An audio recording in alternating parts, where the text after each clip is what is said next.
Hey, hello everyone, this is Ritu and CTET previous year questions की series में आप सभी का बहुत बहुत स्वागत है। इस क्लास में हम करेंगे सोशल साइंस के प्रीवियस ईयर के क्वेश्चंस जो पेपर आपके दिसंबर 2021 और जनवरी 2022 में हुए थे, उन सभी के क्वेश्चंस की श्रृंखला है। तो इन सभी का सॉल्यूशन हम देख रहे हैं विद एक्सप्लेनेशन, क्योंकि लगभग 1 मंथ एग्जाम्स हुए थे, तो उन सभी का सॉल्यूशन करना ज़रूरी है अगर आप आगे के किसी एग्जाम में क्वालिफाई करना चाहते हैं। अगर आप इस सीरीज़ को फॉलो करते हैं तो डेफिनेटली अच्छा स्कोर आप कर पाएंगे। और अगर आप सोशल साइंस का बेसिक से कोर्स करना चाहते हैं तो आपको इस चैनल पर क्लासेस मिल जाएंगी। पॉलिटी की क्लासेस कंप्लीट हो चुकी है और हिस्ट्री अभी जारी है, तो आप बेसिक से क्लासेस देख सकते हैं। 6 to 8 की NCERT आपको करवाई जा रही है। तो आज का जो क्वेश्चन पेपर है 22 दिसंबर 2021 में जो पेपर हुआ था उससे मैंने ये क्वेश्चंस लिए हैं, और इसमें बाकी के बचे हुए जो कंटेंट वाले पार्ट के क्वेश्चंस हैं वो हम इसमें देखेंगे। तो चलिए शुरू करते हैं। You can also follow me social media, Facebook page, Insta ID and Telegram channel, सभी का लिंक आपको डिस्क्रिप्शन में मिल जाएगा। तो फर्स्ट क्वेश्चन आज की क्लास का, भारत में पहला आम चुनाव कब हुआ था? When was the first general election held in India? मतलब है कि जब भारत आज़ाद हुआ था उसके बाद हम कह सकते हैं ऑब्वियस सी बात है, जब कंट्री डेमोक्रेटिक बनी तो उसके बाद चुनाव होने भी आम बात है।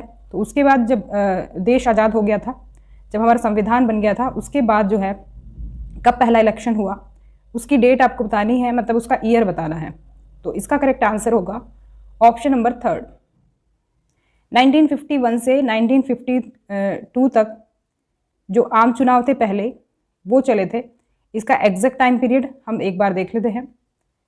जो भारत में आम चुनाव हुए थे, देखो ये 25 अक्टूबर 1951 से स्टार्ट हुए थे और 21 फरवरी 1952 तक ये चले थे। यानी कि 51 और 52 दोनों ईयर हमने इसलिए लिए हैं क्योंकि 51 में ये स्टार्ट हुए थे, 51 के ईयर एंड में, और 1952 के स्टार्टिंग में ये एंड हो गए थे। तो ये अगस्त 1947 में स्वतंत्रता के बाद लोकसभा के पहले चुनाव थे। तो ये भारतीय संविधान के प्रावधानों के तहत आयोजित किए गए थे और जिसे 26 नवंबर 1949 को अपनाया गया था। जो संविधान 1949 में अपनाया गया था उसके बाद ये पहले आम चुनाव थे। नेक्स्ट क्वेश्चन देख लेते हैं। नेक्स्ट क्वेश्चन भी पॉलिटी से लिया गया है। भारतीय न्याय प्रणाली के संदर्भ में निम्नलिखित में से कौन सा कथन असत्य है? Which of the following statements is falls in context of Indian justice system? तो यहाँ पर देखो सबसे पहला फोकस पॉइंट क्या होना चाहिए हमारा? क्वेश्चन में क्या पूछा है? करेक्ट स्टेटमेंट पूछा है या फिर इनकरेक्ट स्टेटमेंट पूछा गया है? तो इनकरेक्ट अगर पूछा है तो उसी हिसाब से हमें क्या करना होगा? ऑप्शंस को पढ़ना होगा। तो इसका जो करेक्ट आंसर होगा वो हो जाएगा ऑप्शन नंबर 3।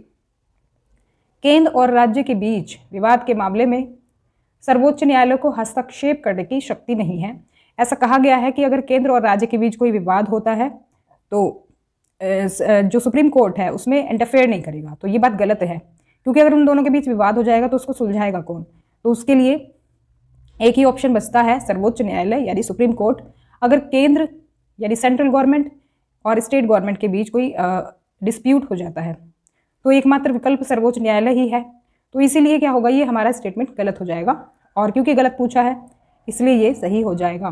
तो ये जो है बाकी के ऑप्शंस आप देख सकते हैं। जिनके अधिकारों का हनन हुआ है उनकी ओर से जनहित याचिका दायर की जा सकती है, तो ये बात बिल्कुल सही है।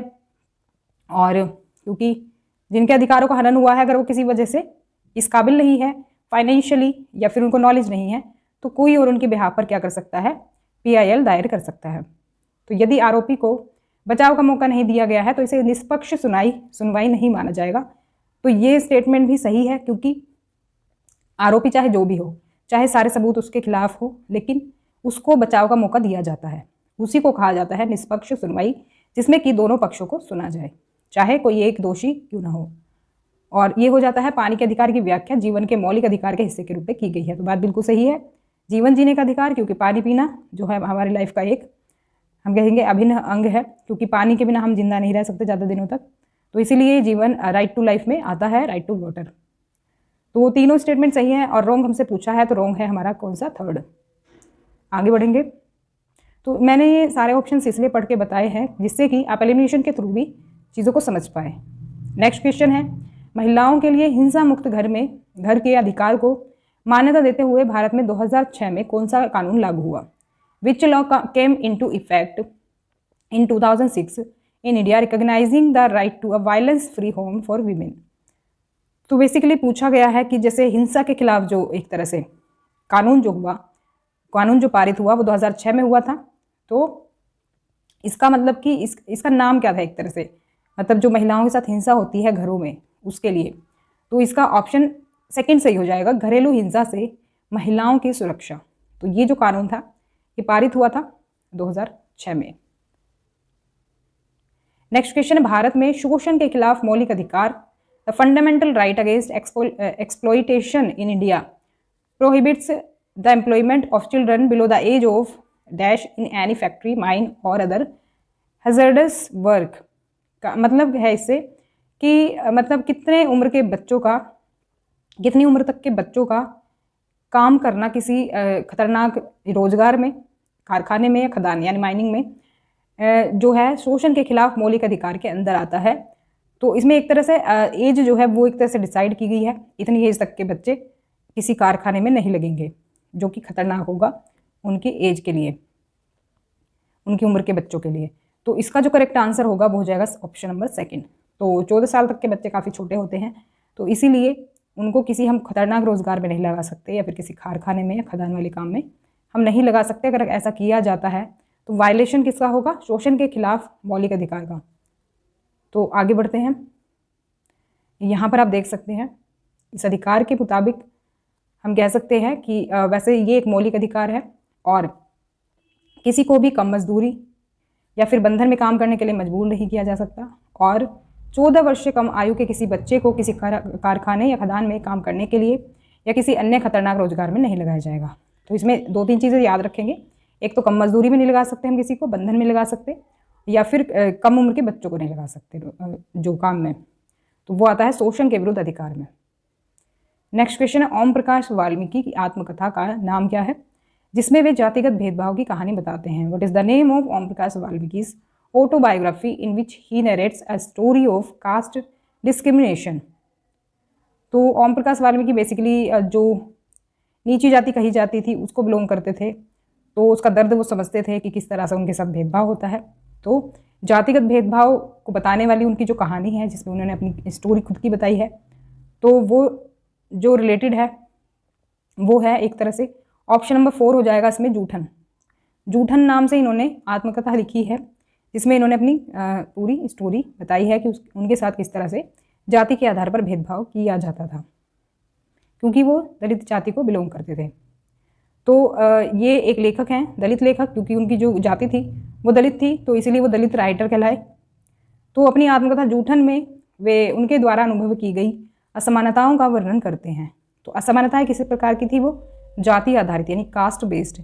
तो ये हम पॉलिटी में डिटेल में पढ़ चुके हैं, आप उसको क्लास 6 सेकंड चैप्टर को अच्छे से पढ़ सकते हैं, मैंने वो कराया हुआ है, चैनल की प्लेलिस्ट में जाएं और सोशल साइंस कंप्लीट कोर्स अगर आप देखेंगे तो उस प्लेलिस्ट में आपको ये चैप्टर मिल जाएगा। तो दलित का मतलब क्या होता है? दलित थे ये एक, और दलित का मतलब होता है कुचला हुआ या टूटा हुआ, इंग्लिश में कहेंगे इसको ब्रोकन है इंग्लिश में, और हिंदी में है कुचला हुआ या टूटा हुआ। तो आगे बढ़ते हैं, तो यहाँ पर आप देख सकते हैं इसको, ये जो है बुक का फ्रंट पे जो कवर है बुक का जूठन का। नेक्स्ट क्वेश्चन, निम्नलिखित में से कौन सा कथन सत्य है? Which among the following statement is true? तो इसका करेक्ट ऑप्शन देख लेते हैं क्योंकि इसमें अलग अलग स्टेटमेंट्स दी हुई है। तो करेक्ट स्टेटमेंट के बारे में पूछा है, तो फर्स्ट ऑप्शन इसमें सही हो जाएगा, सरकार राज्य का एक अंग है। Government is one a part of the state. State का मतलब एक तरह से हम कह सकते हैं यहाँ से पूरे देश से ही है, तो देश का वही हम कह सकते हैं कि एक तरह से जो गवर्नमेंट है is one part of the state. तो आपने देखा भी होगा पॉलिटी में कहीं कहीं पर जो हमारे पूरी कंट्री के लिए ही स्टेट वर्ड का यूज़ हुआ है, तो यहाँ पर फर्स्ट ऑप्शन सही हो। नेक्स्ट क्वेश्चन है, भारत में संविधान का अंतिम व्याख्याता कौन है? Who is the final interpreter of the constitution in India? कहने का मतलब है अगर संविधान का उल्लंघन होता है तो जो लास्ट जो डिसीजन होगा एक तरह से अंतिम व्याख्याता जो होगा वो कौन होगा संविधान का? तो इसका जो आंसर हो जाएगा ऑप्शन नंबर सेकंड सही हो जाएगा, जुडिशरी या न्यायपालिका जो है वो अंतिम व्याख्याता होगा संविधान का। एक तरह से हम कह सकते हैं ये रक्षक भी है संविधान की, जो न्यायपालिका है हमारी। तो अगर संविधान का उल्लंघन होता है तो न्यायपालिका उसकी रक्षा करने में मदद करती है। तो सेकंड ऑप्शन इसमें सही हो जाएगा। नेक्स्ट क्वेश्चन देख लेते हैं। फेडरलिज्म रेफर्स टू, संघवाद किसको संदर्भित करता है, ये बताना है। बेसिकली पूछा गया है संघवाद का मतलब क्या होता है, तो इसका आंसर हो जाएगा ऑप्शन नंबर 3। देश में एक से अधिक स्तर की सरकार होना, more than one level of government in the country, जो है ये कहलाता है फेडरलिज्म।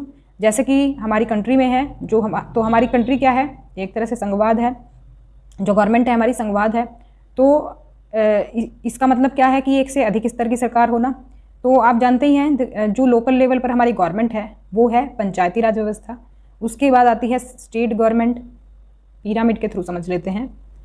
यहाँ पर लोकल गवर्नमेंट आ जाती है, नीचे लोकल गवर्नमेंट, यहाँ पर आ जाती है स्टेट गवर्नमेंट और यहाँ पर आ जाती है सेंट्रल गवर्नमेंट। तो ये एक तरह से हम कहेंगे 3 स्तर की सरकार है हमारे देश में।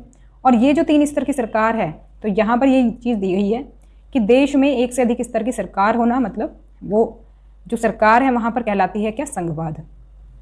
आगे बढ़ते हैं। नेक्स्ट क्वेश्चन है, इसके बारे में आप चाहें तो इसमें डिटेल में देख सकते हैं, वही चीज़ है जो कि मैंने बताई, देश में एक से अधिक स्तर की सरकार होना मतलब संघवाद। तो यहाँ पर देखो आप देख सकते हैं लोकल गवर्नमेंट, स्थानीय सरकार, फिर राज्य सरकार और फिर केंद्र सरकार। तो 3 स्तरों पर ये गवर्नमेंट काम करती है। तो अब क्योंकि देखो इतने सारे समुदाय हैं, इतनी कम्युनिटीज़ हैं, इतने सारे लोग हैं, इतनी बड़ी पॉपुलेशन है, अब एक स्तर पर सरकार काम नहीं कर सकती, जो एक तरह से ऑर्गेनाइज वे में काम नहीं हो पाएगा अगर एक ही लेवल की गवर्नमेंट हो तो वो एक तरह से काम जो है ऑर्गेनाइज वे में हो, उसके लिए ये अलग अलग स्तर पर सरकार काम करती है। तो यही कहलाता है संघवाद। आगे बढ़ते हैं। नेक्स्ट क्वेश्चन है, निम्नलिखित में से कौन भारत में धर्मनिरपेक्षता के सिद्धांत पर लागू होता है? Which of the following applies to the principle of secularism in India? तो इसका जो आंसर होगा वो हो जाएगा ऑप्शन नंबर 2। राज्य धार्मिक मामलों में हस्तक्षेप कर सकता है।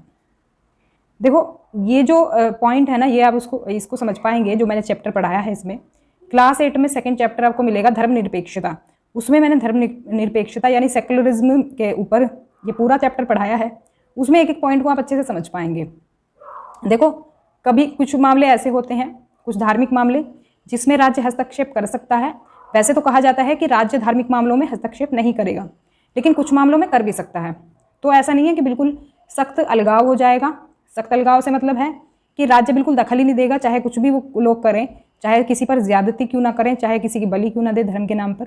तो ये तो गलत हो जाएगा, क्योंकि धर्मनिरपेक्षता के अंदर सख्त अलगाव नहीं आता है। एक तरह से तो स्ट्रिक्ट सेपरेशन हो जाएगा कि भाई तुम कुछ भी करो धर्म के नाम पर, तुम चाहे लोगों को मारना शुरू करो तो राज्य इंटरफेयर नहीं करेगा, तो ऐसा नहीं है।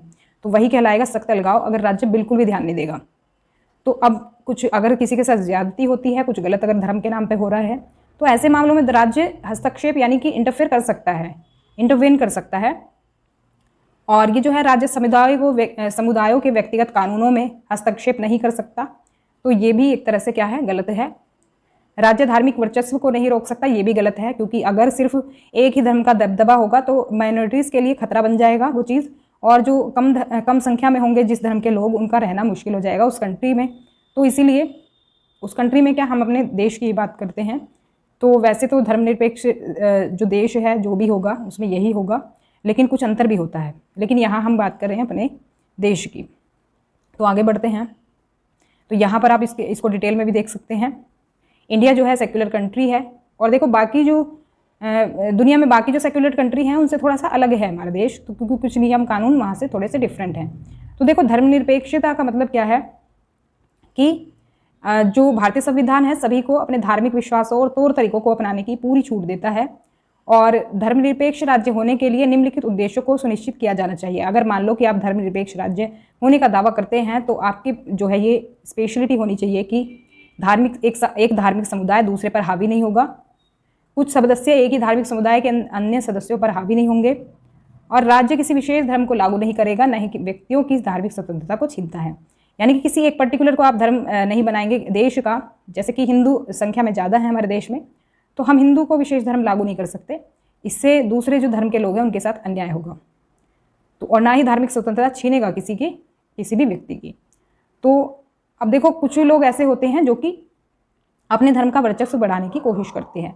तो भारत सरकार क्या करती है, ये सभी जो वर्चस्व अगर कोई बढ़ाता है अपना धर्म का, तो सरकार कुछ चीज़ें करती है। क्या करती है, तो धर्म से दूरी बनाने की रणनीति अपनाती है गवर्नमेंट, दूसरी स्ट्रेटेजी क्या है, गैर हस्तक्षेप की नीति, यानी कि नॉन इंटरफेरेंस, इंटरफेयर नहीं करेगी गवर्नमेंट।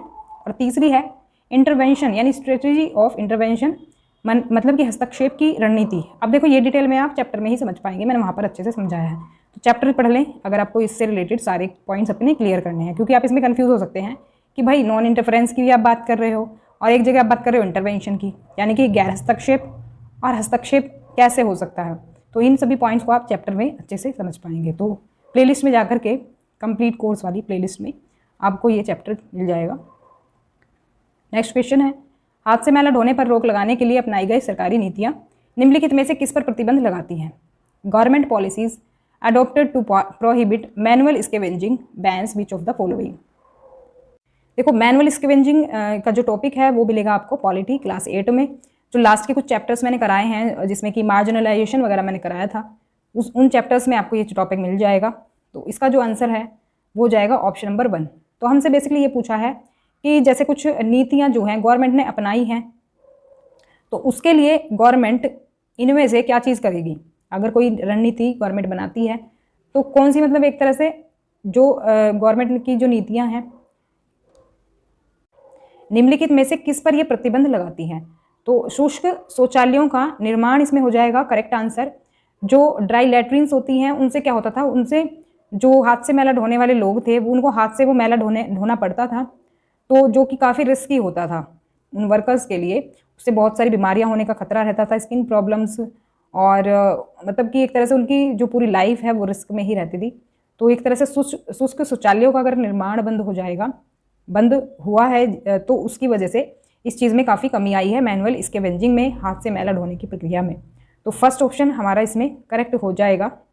इस चैप्टर को आप डिटेल में पॉलिटी में ज़रूर पढ़ें। देखो इन क्वेश्चंस को आप तभी अच्छे से सॉल्व कर पाएंगे जब आपने वो बेसिक पढ़ा होगा। 6 to 8 की अगर आप जो सोशल साइंस है वो पढ़ लेंगे अच्छे से, तो आपको मेरे चैनल पर भी मिल जाएगी। बाइलिंगुअल क्लासेस है मेरी, इंग्लिश और हिंदी में। अगर हिंदी में ना समझ पाए तो इंग्लिश में भी कंटेंट है, तो आपको बाइलिंगुअल क्लासेस मिल जाएंगी। पॉलिटिक बिल्कुल कंप्लीट मैं करा चुकी हूँ। आपकी इतनी हेल्प हो जाएगी कि मैंने चैप्टर कराया हुआ है, चैप्टर के बाद मैंने प्रीवियस ईयर क्वेश्चंस कराए हुए हैं, जिसकी वजह से आपकी क्या होगी, अंडरस्टैंडिंग बेहतर बनेगी।